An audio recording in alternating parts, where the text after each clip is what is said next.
I'm Dana, and if you're a regular, you'll remember that I broke my mug and I'm not allowed to swear in intros. It upset me deeply. It's a Starbucks mug that I stole in like 2016, so they don't even do them that big anymore, and it broke my heart. So I have a new giant mug. I paid nearly £20 whole for it, but it's from Hebden Bridge and it's very fun for me, so I'm enjoying that a lot. And basically, for like, I want to say for 2024, I did a 2-part video series of everything I'd watched that year, and quite frankly, it was so much to go through. It was so much for me to deal with like going through and trying to remember what they are and looking at your things up and like talking about it all at once, and it was so much to edit, and I feel like it was probably so much to watch as well as for the audience members. So what I want to do this year, because I've spent this entire month being like, oh, I need to do like my last year's like review of what I watched, and I just can't bring myself to do it. It was so much last time, I don't want to do it again. So instead of doing it yearly, because that is just a bit much, we're going to be doing it monthly. So at some point at the end / start of each month, hopefully, I'll be telling you what I've watched and what I thought of some of it, and a lot of it will be repeats. I'm autistic, my main special interest is media, but I also like most excessively just watch the things that I like over and over, and I love that. So let's get into it. There's a joke in Community about how like at least Arbed's not the kind of autistic person that writes down everything he watches in a little notebook or some shit. So this is my little notebook that I write everything down in. We've been going since January of 2024. So like everything I've watched in the last 2 years. Yeah, last 2 years of it is in this. So I'm going to start with movies and then shows. I don't report on like which date I watched them, and I've also stopped including what year they came out because it was just a bit much, to be honest with you. I watch a lot of things. So let's get into it. Oh, I need to add, I watched The Matrix with my friends last night. That needs to be added 1 minute. Okay, I watched fewer shows, so I think, no, let's just start with movies. It's on the left hand side of the page, so it feels like where I should start. I need to sit up properly. We're doing this, okay? I get really nervous sharing what I've watched because for a lot of my life I've been like quite heavily bullied for the things that I enjoy. So it makes me nervous, and I am just like procrastinating telling you what I've watched so that I can't get a comment be like, oh, you watch shit, you stupid little bitch. But I don't know why anyone would say that. I'm not saying you have to watch this stuff. So first thing that I watched for January was Sweet Soul, and if I'm remembering correctly, which honestly I might not be, I'm fairly sure this is the rom-com that I watched where Richard Grant had a baby and then his wife died, and it was like a whole thing, and he has to like figure out how to like be a person, and I just love Richard Grant. And it was, I think it's my first time seeing Richard Grant in like a rom-com role. I mostly watch Withnail and I in Spice World, to be honest with you, if I'm going to watch something with Richard Grant in, and he was also in Everybody's Talking About Jamie, and that was shit. Richard Grant and Sarah Lancashire couldn't even save that. But Sweet Soul was fun.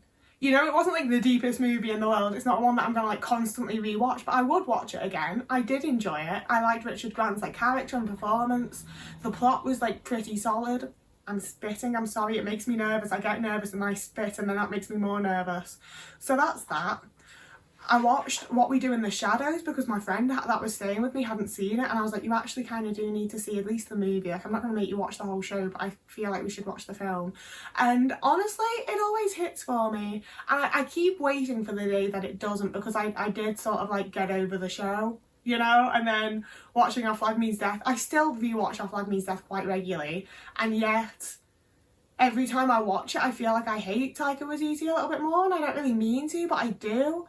So I wasn't too sure it was going to hit, and I think at some point it's going to stop hitting. But this time, I still really enjoyed What We Do in the Shadows.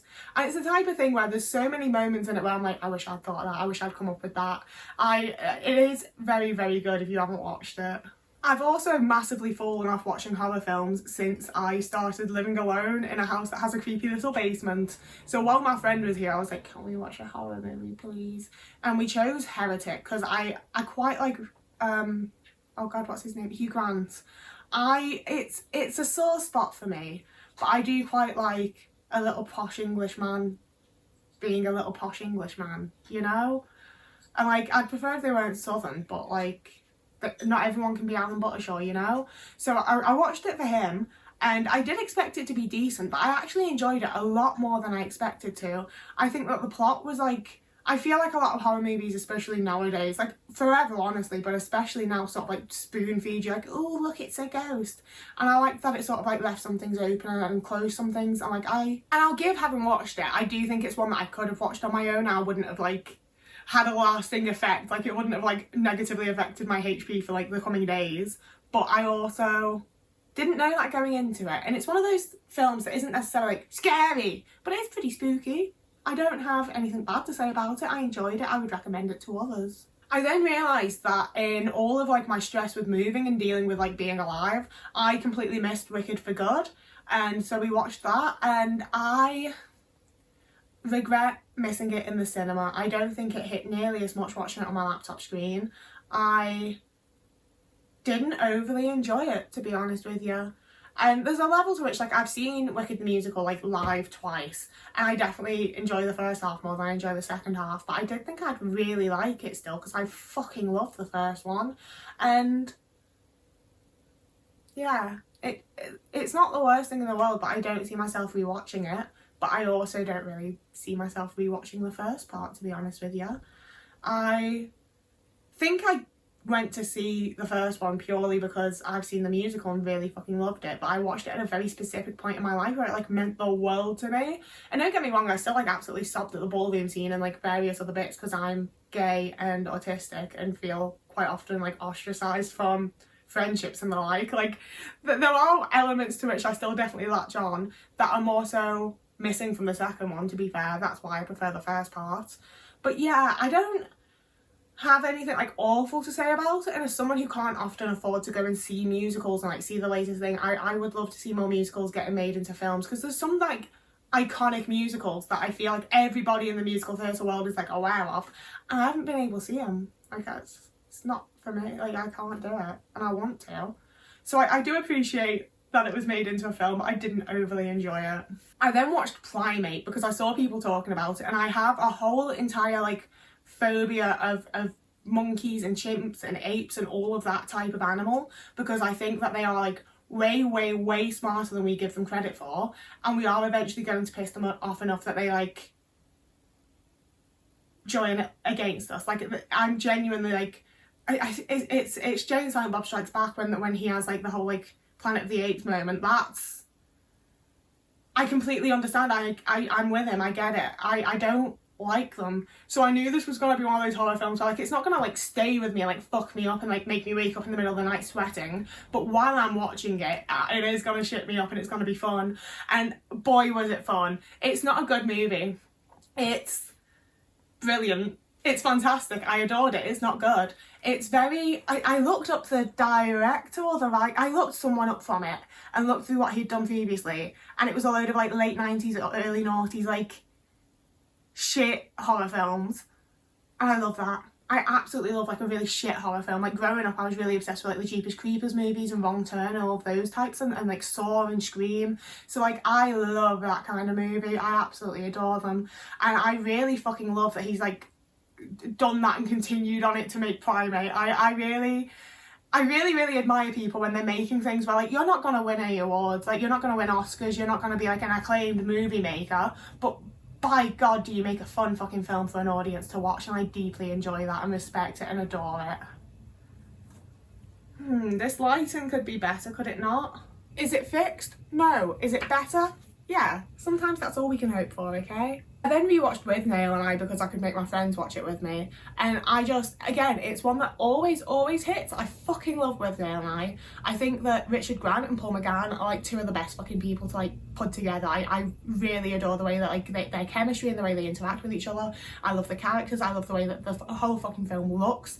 I deeply adore With Nail and I also, when I met Paul McGann, I got him to sign my Doctor Who VHS tape, and he like started telling me all about like the tape that they filmed With Nail and I on and how difficult it was, and like various...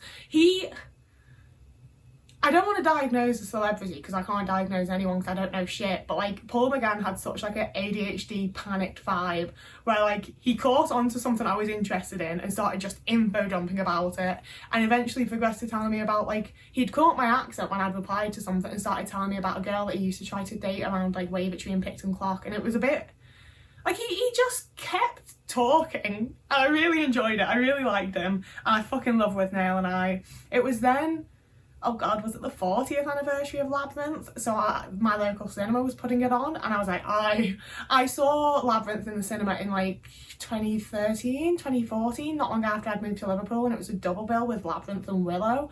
And then I saw it again a little bit later when they did Labyrinth, and then the documentary about the David Bowie exhibit that was in like the V&A at the time. So it's my third time seeing Labyrinth in the cinema, and like my 100,000th time watching it. And I swear to God, I'm still noticing new things. The bit when the woman with all the shit on her back goes into Sarah's room, her husband's there. There's a man version of her, and I've never noticed that before. So I deeply enjoyed doing that. And then because that has a certain type of vibe for me, and there was like a certain era of my childhood where I saw it for the first time, I really wanted to watch Return to Oz. It still hits. It's like, that's the thing, is I watch a film as like a 7-year-old, and I'm still out here watching it as a 28-year-old. I still really enjoy a lot of the same things. Hi Oakman, are you coming up? Hello my baby. The thing that always gets me with Return to Oz as well is that even as an adult, there's so many moments that like genuinely freak me out a bit and make me feel a little bit like panicked and trapped and claustrophobic. Like, it's such a good film. I don't think my parents should have been letting me watch it as a kid, but like, too late now. I then watched Janet Planet because sometimes A24 films like really hit for me and other times they don't. And I thought this was shit. I really didn't enjoy Planet Janet at all. I don't know what vibe it was trying to fill. There wasn't really all that much of a plot. It didn't seem to like they'd rev it up as though it was going somewhere and then it didn't go anywhere, and that annoys me. I don't mind films that like don't go anywhere. I love a little like slice of the life, like you just dropped in, here's the character doing things, that's the end of the day, you're gone now. I really enjoy that, but that wasn't what this was. The one thing that I enjoyed about it was that it had that woman that played Liz Ten in Doctor Who, and who also played the woman that had kidnapped her son as a baby and clocking off. And I didn't know she was going to be in it. I chose it purely as like, oh, maybe this A24 film will be good. So I really enjoyed that one of my little actors that I like was in there. I mean, she's not in my main group obviously because I don't know her name, but she was in Clocking Off, and that means a lot to me. I then watched When You Finish Saving the World, and it was just angst. It was just pure angst. All the characters in it annoyed me. I didn't like a single one of them. The acting was good. It was a decent... That's the thing, is like sometimes I watch these films and I'm like, it was good. Like, it was a well-made film with like a well thought out plot and good actors and good characters. I just hated everything about it. And I can't give you anything about it that was bad. I think it was very well made, it was very well done. I don't, you know, like I could see it winning awards and I bet, yeah, it deserves that. But I also just didn't like it, I didn't enjoy it, I don't care for it. I then saw 28 Years Later, The Bone Temple, and I've called it just 28 days for so fucking long that having to call it 28 years later is already a whole thing for me. And then I had an extra bits on at the end. But the actual film, I fucking adored. I loved it. I don't have a single bad thing to say about it. I thought it was absolutely brilliant. I desperately want another sequel. I've been into every single one of these fucking films. I saw the first one because it had Christopher Eccleston in it, and I watched the second one because it had Robert Carlyle in it. Basically, I like men that have worked with Leslie Sharp. But yeah, I've been like stuck into this franchise. Is that what it is now? I've liked the 28 Days films for a long time, and I wasn't disappointed as someone who was like really looking forward to it and saw the last one in the cinema and will go on to see the future ones in the cinema if they're already. You know, like, it kind of scares me, it kind of thrills me. I deeply, deeply enjoyed it. I think it was a very interesting film. I like the way it makes you think about different things. I love the world that they've built and the lore that they have that feels very solid and like realistic in a lot of ways. I love films that show you the British countryside. I love a bit of British countryside. All positives, absolutely adored it. I do kind of hate, it's Ralph Fiennes? Ralph Fiennes? Rafe. It's that man from Red Dragon. I don't like him, and he cheated on Alex Kingston in like 1999. I think he is a bit of a prick, but he is also a really good actor. I wrote yesterday, because I was doing my list, I'm not entirely sure if I watched it in December or January, to be honest with you. I watched it while my friend was here because I was like, I want to expose you to the Beatles, and I don't want your exposure to be through the fucking biopics that are coming out because I hate the casting so much. Okay, so what's actually happened here Yesterday isn't the Beatles film that I'm thinking of here. Yesterday is that film that was everywhere in 2019 where a man wakes up and the Beatles don't exist anymore, so he becomes them. And I staunchly put off watching it because I thought it looked like absolute shit, and I hate when people do these like Beatles related movies. Leave them alone. Leave my boys alone. I hate it. But I gave in and I watched it because Sarah Lancashire's in it for like 2 minutes, and I hated it so much that I just blanked it from my brain. Like, I genuinely, it did not fucking cross my mind while I was filming this bit. So I'm talking about either Help or Hard Day's Night. It's not called Yesterday. I just don't think I want the film Yesterday to exist, quite frankly. I want to wake up in a world where that never happened. So I just completely blanked it. But Yesterday and I can never remember if it's Help or Hard Day's Night, but the little Beatles films that the little Beatles made, love them. I think they're so funny. I think they're so quaint. They're so 60s. They're so Beatles. I just think they're very fun, you know? I like seeing little Minnie Paul. I like that Ringo's like the star because he's Ringo's just because of the whole Ring shenanigans. I deeply enjoy them, and I would heavily recommend that people watch the Beatles movie Yesterday. It's really fun. I then watched Honey Don't because I'd watched a lot of things with men and I was like, I need a lesbian. It's, oh god, let's see if I can remember their names because they're not my little BBC actors. It's Aubrey Plaza and Margaret Qualley?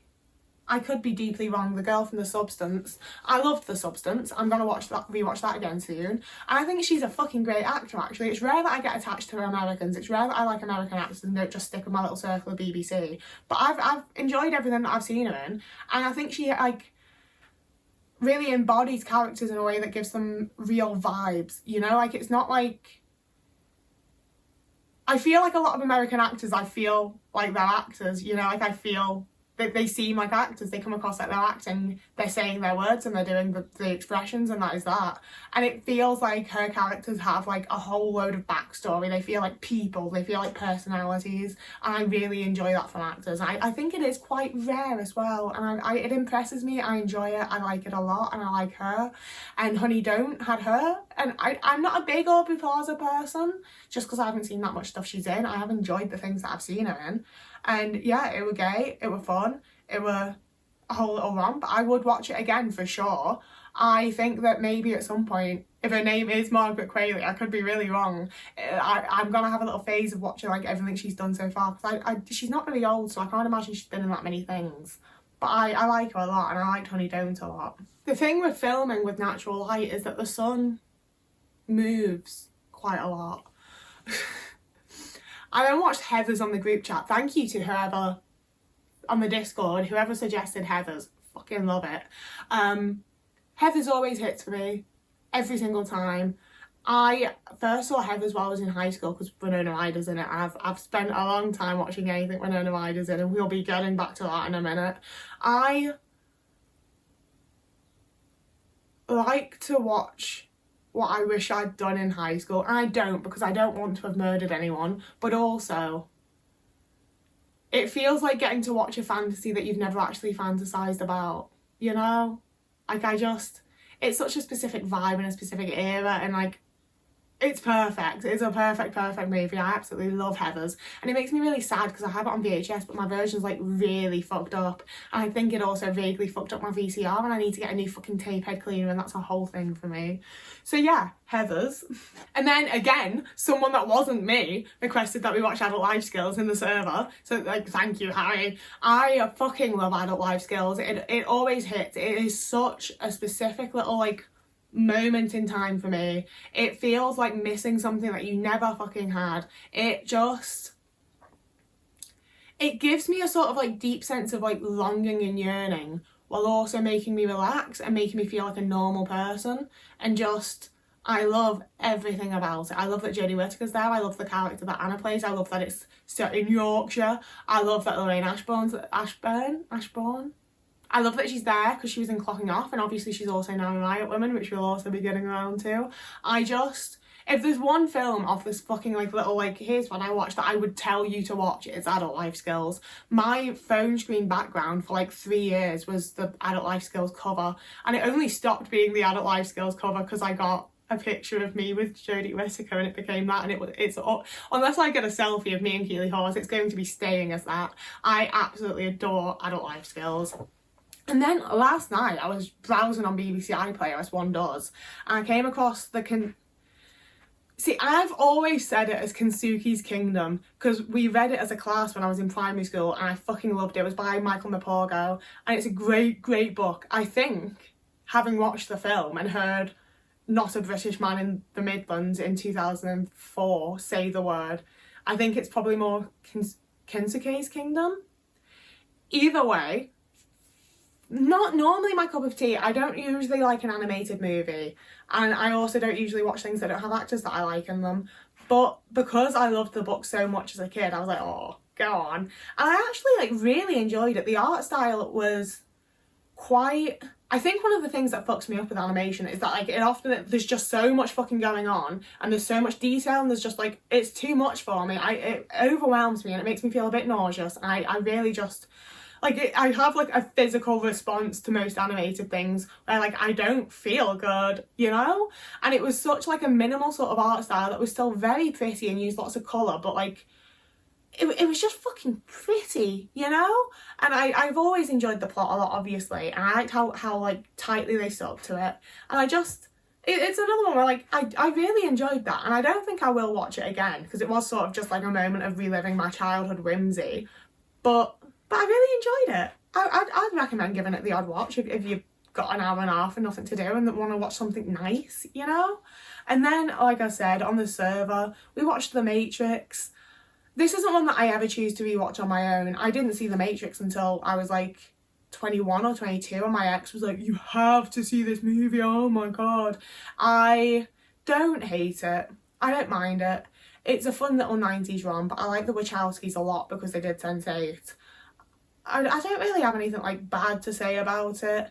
It is weird watching it when I'd consumed so much of the stuff that like parodies it and is inspired by it without having seen that first. It is interesting to me. I do enjoy it. It's not my favourite thing in the world. It's not one that I would ever choose to rewatch on my own. But like, I'm happy to watch it with my friends, you know? And that was the last film that I watched in January, so we can get to the TV shows now. So I watched the last season of Stranger Things. And like everyone else, I fucking hated it. I didn't do the whole like, we're going to get another secret episode, purely because I did that with Sherlock in like 2012 and I'm not doing that shit again. I don't even, like, not being funny, I do not care about men. I don't care about boys, which is how I see the little boys in Stranger Things. I didn't care if they were actually going to kiss each other or not. I still feel queer baited by it. Like, they set that up. They set it up like it was going to happen. I didn't even care if it did or not, but I was just a little bit surprised that it didn't, because they really deeply did set it up. I liked Robin. I liked that Linda Hamilton was there. I liked that Winona Ryder was there. I didn't enjoy the plot. My whole thing with Stranger Things, literally since I've been on it since like the start. My whole thing since season 2 is, this is fine, but if they'd left it as a limited series with just the first season, it would have been perfect. I don't have anything bad to say about the first season.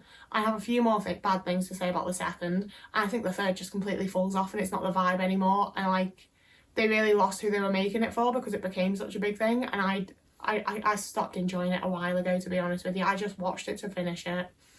It's finished. Then I watched Can You Keep a Secret because it had Mandip Gill in it, and it was fine. It also has, is it Mark Heap, the guy that had the dog in Friday Night Dinner, is like, hello Jackie, and Dawn French, and the guy that was in Young Dracula and Submarine.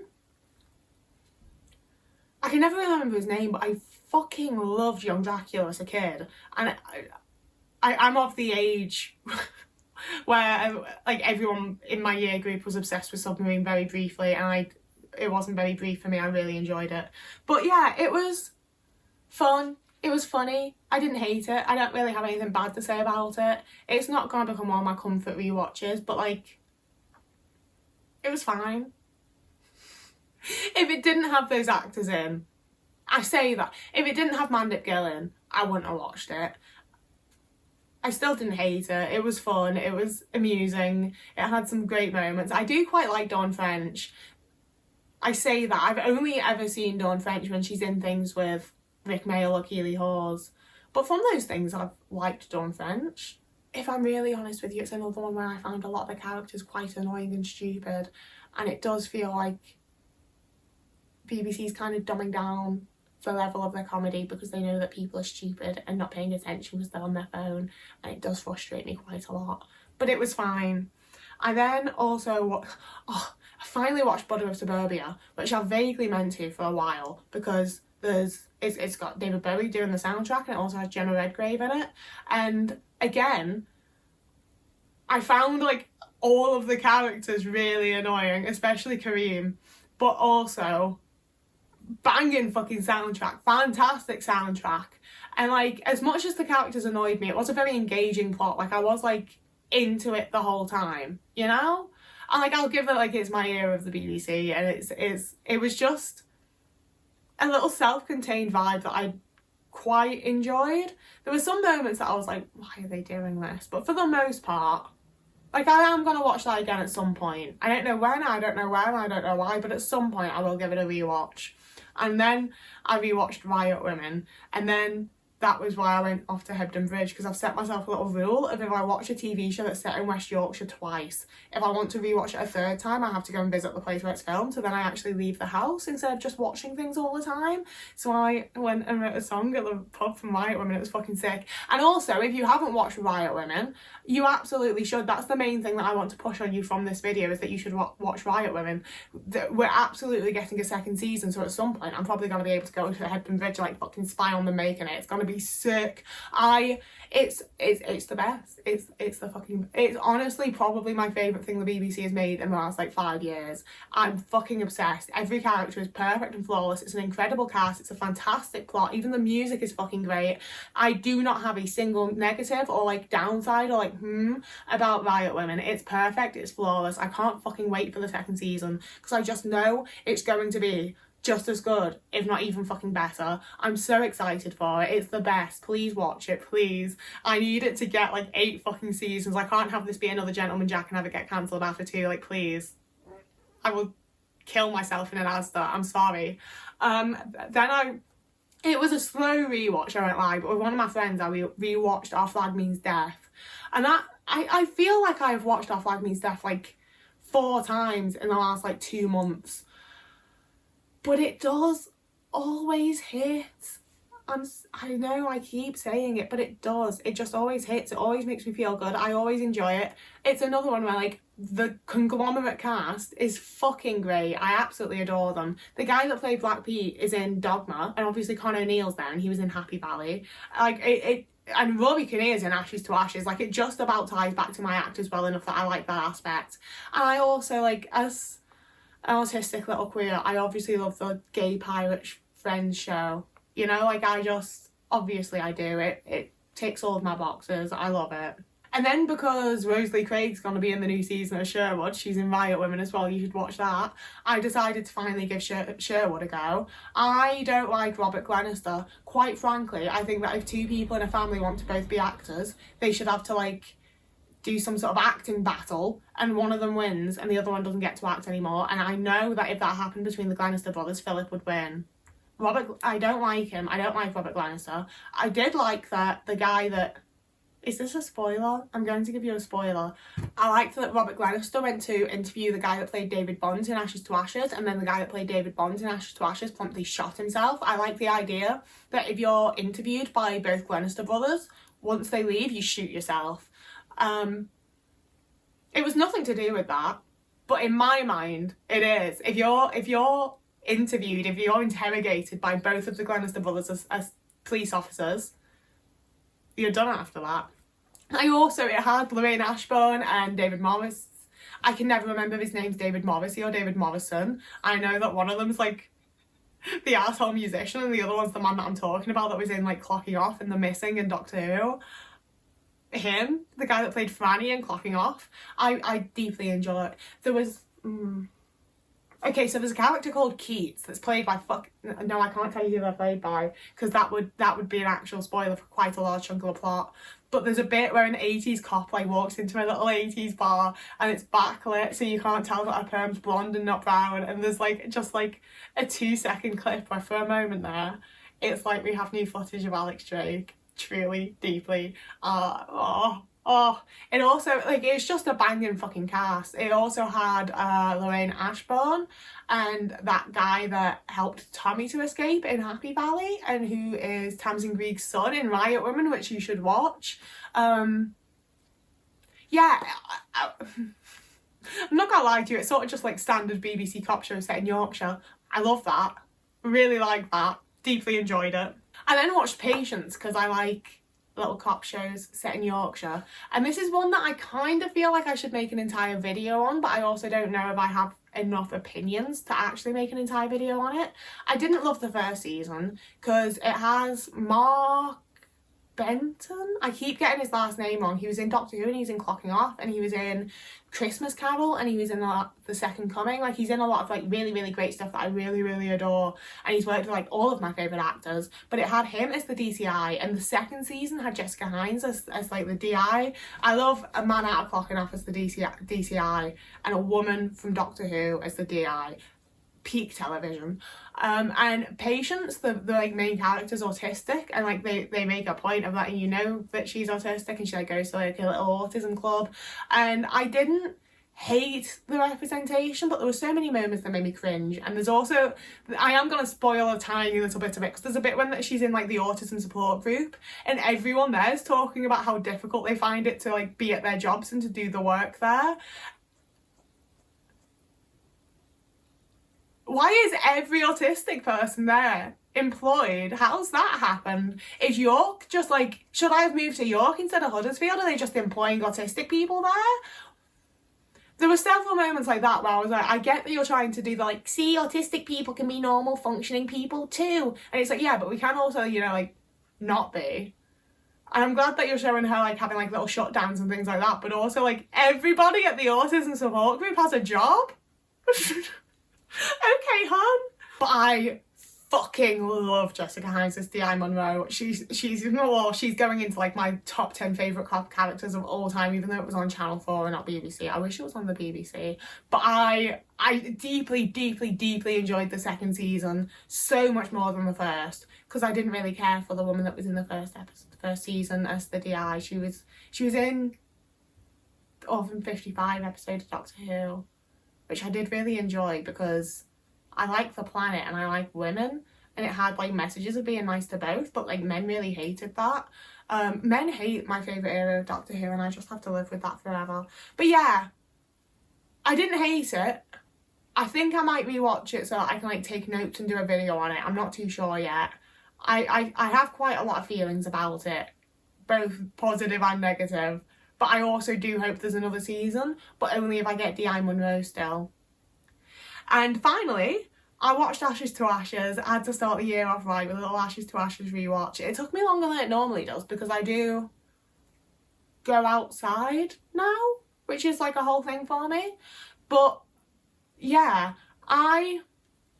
look, if you've been watching me for a little while and you haven't watched Ashes to Ashes yet, I assume you're not going to, so you should just watch Riot Women instead. Who thought I would be like, don't watch that, watch Riot Women? But I fucking love Amelia Bullmore.